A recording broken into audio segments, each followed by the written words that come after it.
trolling? Well, as soon as you come into it, they just I know, the whole like, tell time. me something. Nos encontramos desde Los Ángeles en exclusiva con Robert Pattinson. Un muy lindo y sexy vampiro. Sexy vampiro. Okay, you got that, huh? Yeah, I understood that. Well, there is something very cool and sexy about vampires. I don't know, at least in our point of view.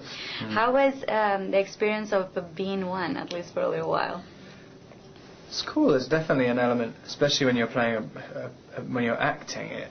You can kind of leave this element of mystery, which no one really knows what you're thinking, and you can play a lot of things which don't really seem right when you're doing it. I mean, just like, that's because I'm a vampire. It would be weird. I can do whatever I want. Yeah, I can do whatever I want. Shut up. But yeah, so that was quite fun about it. And it's always a good subject when you have a love story, especially if it's impossible love. Love cannot be, you know. Can you share your thoughts about this special bond between Bella and Edward?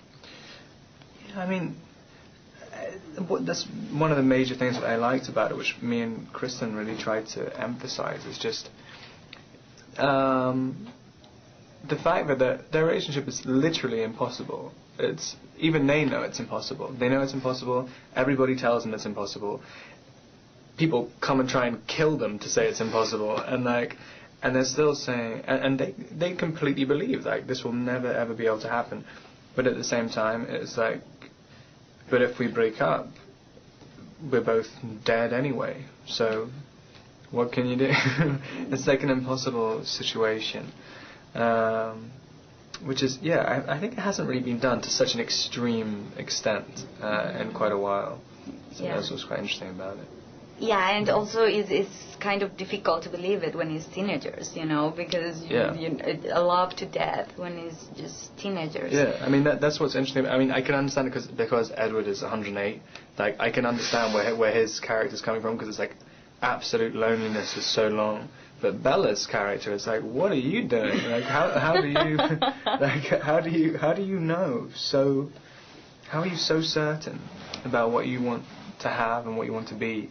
Yeah, and were you familiar with the book before, or you just? I mean, I was preparing for the role for about 2.5 months, and I read it so many times, so I know lots about it now.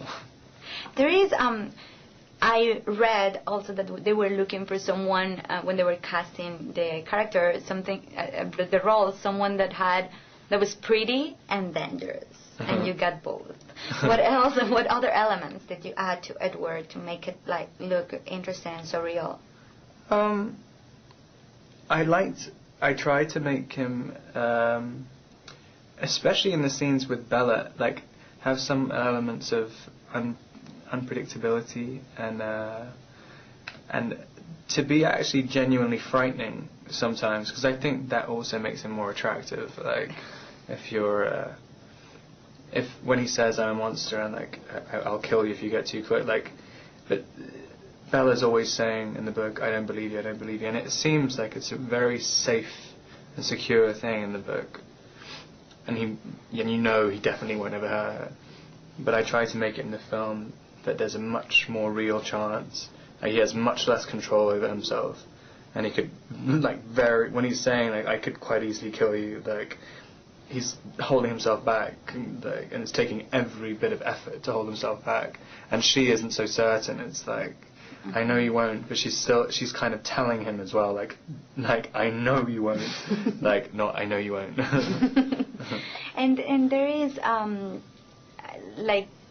lot of challenges that you could see from outside, like, for example, the sexual tension all the time, thinking you guys being like 1 inch away and not being able to kiss. But what are for you personally, the biggest challenges in the whole movie? I guess just having that.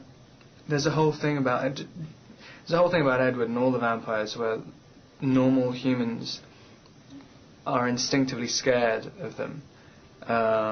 They have an aura about them, which is like when a lion walks into the wild, and all the other animals, they may not necessarily run away, but they can like the world becomes different as they walk in.